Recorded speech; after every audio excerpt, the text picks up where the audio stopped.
just of today na mataan po sa Alaska ang dalawang Chinese fighter bombers at dalawang Russian fighter bombers na umiikot po dito sa Alaska.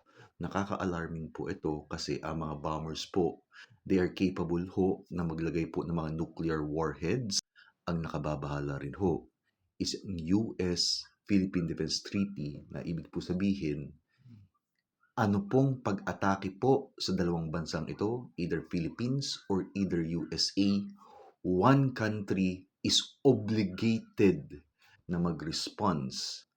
Ang tanong po, kung sakali po na atakihin po ang Amerika, obligado ho sa Defense Treaty na ang mga Pilipino at ang Philippines, yes, tayo ho, mga Pilipino, obligado po tayong tumulong sa USA at mag-response sa pag-atake ho. Isa pong nakababahala overseas is marami pong mga NATO countries ho. Okay, NATO countries, ang iba sa mga citizens po nila is ini-evacuate po nila in a possible or possibility of Russian invasion kung sakali po na matapos or matalo ho ang Ukraine, which is possibly ho yan. Ukraine is under the mercy po ng Russia. Ang tanong ko po is ready ba ang Philippines kung sakali ho na umatake po or let's say magkaroon ng possible attack, okay, ang Russia at China sa Alaska, okay, sa part po ng USA.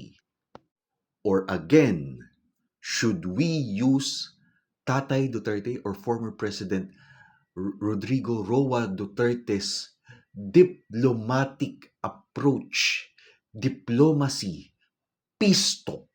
Kasi po in reality, ang UN po at NATO ay ginawa lang po for one purpose only, to counter Russia. At ngayon po, they are doing miserably, they're doing their job miserably sa Ukraine. Natatalo na po sila. What do you think of this video, guys? Two Chinese strategic bombers and two Russian long-range bombers were spotted flying together in patrol off the coast of Alaska this week. That prompted a joint U.S. and Canadian command to track and intercept the warplanes. NORAD releasing the information and adding the flights were not seen as a threat, but that U.S. and a Canadian fighter jet were sent up in response. This is the first known time that Chinese bombers have flown in the North American U.S. Air Defense ID zone, where aircraft are required to be identified for national security reasons. A lot to this here.